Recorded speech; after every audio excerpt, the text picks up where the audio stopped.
चटपट बानी लखे तो चटपट दर्शन हो। कहते 12 वर्ष रहो संतों की टोली, तब समझो एक बोली। सत्संगी लोग गुरु के इशारे को नहीं समझ पाए, लेकिन तोता समझ गया। कौन समझ गया? तोता। चले गए, वो सोचा कि गुरु महाराज जी मुर्दे जैसे पड़ गए थे। ठीक वही काम उसने किया। किसने? तोते ने। पिंजरे के अंदर ऐसे अचेत होकर पड़ गया जैसे मर गया हो। पंख ऐसे ढीले कर दिए, हाथ पैर फैला दिया। जब फैला दिया, पनवाड़ी ने देखा, पान बेचने वाले ने देखा कि क्या हुआ, आज लू ज्यादा चल रही, लगता है तोते को लू लग गया, बेहोश हो गया। हिलाया डुलाया तो भी ऐसे पड़ा रहा। पिंजरा उतारा, नीचे रखा, खिड़की खोला तो भी पड़ा रहा। सोचा कि लाओ इधर से पानी उठाओ और छीटा मारो। खिड़की खोल करके तोते को बाहर रखा कि थोड़ी हवा लग जाएगी। बाहर रखा और पानी उठाने चला तो इतने में तोता फर से उड़ गया। क्या हो गया? उड़ गया, हमेशा के लिए आजाद हो गया। दूसरा जो सामने वाले घर पर, पड़ोसी के घर पर जो तोता पिंजरे में पड़ा हुआ था, उसने कभी प्रयत्न नहीं किया।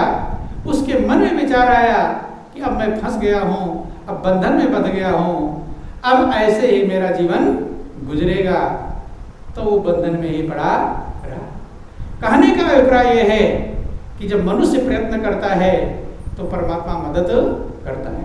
महापुरुष कहते हिम्मते मर्द मददे खुदा, कि जब आप प्रयत्न करोगे, प्रयास करोगे, इसीलिए कर्म को प्रधान बताया गया। क्या बताया गया? कर्म और भाग्य दो चीज होती है, लेकिन महापुरुषों ने कर्म को प्रधान बताया है, भाग्य को प्रधान नहीं। कि कर्म प्रधान विश्व चिराखा, और जो जस करे सो तस फल चाखा। आपका जीवन कर्म प्रधान है, और ये जीवन तो ऐसा है, आप कहां से कहां पहुंचना चाहें पहुंच सकते हैं। आप अपने जीवन के मंजिल को प्राप्त कर सकते हैं, सब कुछ प्राप्त कर सकते हैं। असंभव शब्द आपके जीवन में नहीं। महापुरुष कहते हैं impossible word is not in the dictionary of man. मनुष्य के शब्दकोश में असंभव शब्द नहीं है। सब कुछ आप कर सकते हैं, सारी क्षमताएं आपके पास परमात्मा ने प्रदान किया है, लेकिन हम उसका उपयोग करें। क्या करें? उपयोग। लेकिन उसी दूसरे तोते की तरह हमारे अंदर हीन भावना पैदा हो जाती है। क्या पैदा होती है? हीन भावना पैदा हो जाती है कि हम इसी लायक हैं, हम ऐसे ही हैं, और जैसे अपने आप को समझ लेते हैं फिर वैसे ही हम बनने लगते हैं। क्योंकि जो विचार तरंगे आपके अंदर आती हैं वैसे धीरे धीरे मनुष्य बन जाता है। जो रील विचारों की हमारे अंदर चलती है वैसे ही हम बन जाते हैं। बोलो वृंदावन बिहारी लाल की जय, उमापति महादेव की जय। जबकि महापुरुष कहते हैं मौजूद हैं खूबियां हर बसर में, सभी के अंदर खूबियां मौजूद हैं।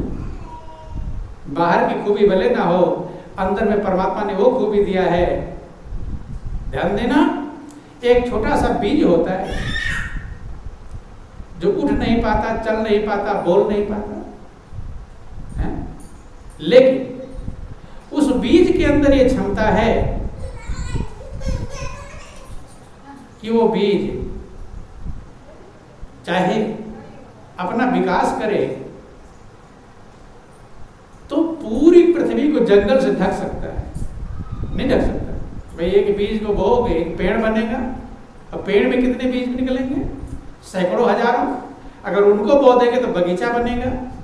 उसके बीजों को निकाल बोते रहें तो पृथ्वी का बहुत सारा हिस्सा उस बीज के पेड़ों से ढक जाएगा। गौर करना, जब उसके अंदर ये क्षमता है, जो बोल नहीं पाता, चल नहीं पाता, देख नहीं पाता, उठ नहीं पाता, बैठ नहीं पाता, तो आपके अंदर तो उससे कितनी अधिक योग्यता है। आप बोलते भी हैं, देखते भी हैं, सुनते भी हैं, चलते भी हैं, बुद्धि भी रखते हैं, चालाकी होशियारी सब है, तो महापुरुष कहते हैं हम अपनी हीन भावना को छोड़ने का प्रयास करें। क्या करें? छोड़ने का प्रयास करें।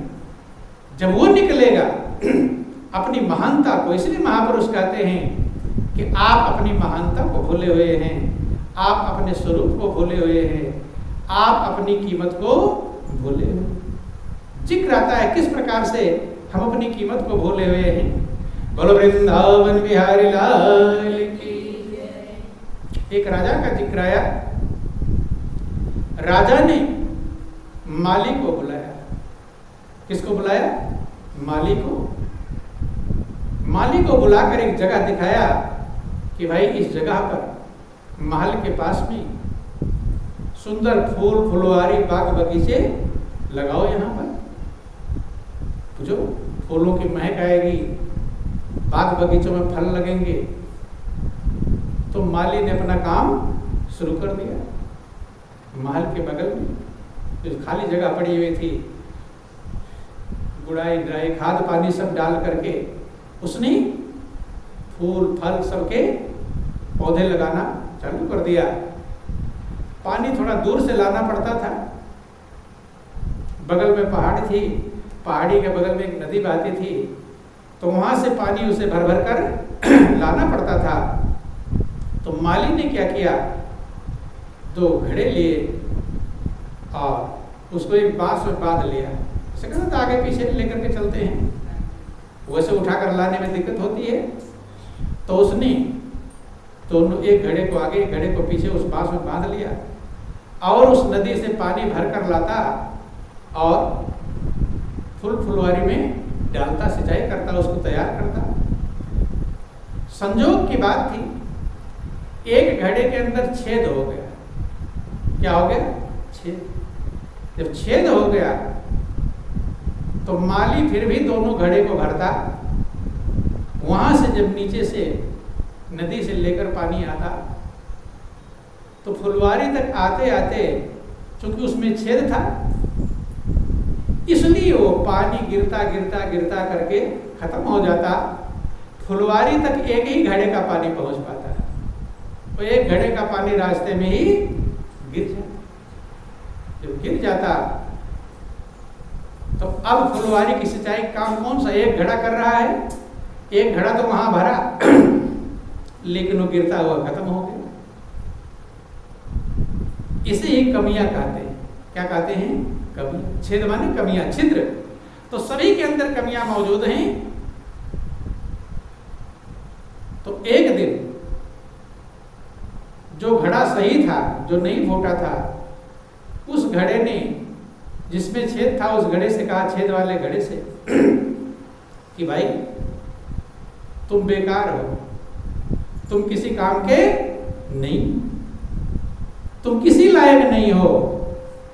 माली तुम्हें भर कर मेहनत तो करता है लेकिन तुम्हारा सारा पानी बेकार हो जाता है। फुलवारी को तो चमका मैं रहा हूं, कौन चमका रहा है? फुलवारी में जो फूल खिले हुए हैं, पेड़ों में जो फल लगे हुए हैं, ये किसकी चमक है? कि मेरी मेहनत, मैं जो पानी भर कर लाता हूं, तुम्हारा पानी तो रास्ते में बिखर जाता है। तो उस घड़े के अंदर भी समझा बात को कि बात सही है, मेरे अंदर छेद होने के कारण सारा पानी रास्ते में गिर जाता है।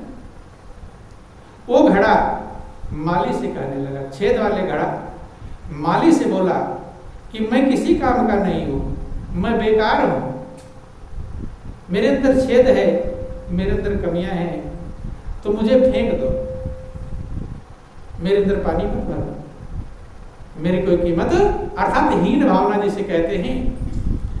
माली ने कहा ऐसी हीन भावना अपने अंदर मत लाओ। जिस दिन तुम्हारे अंदर छेद हुआ था मुझे तो उसी दिन पता चल गया था।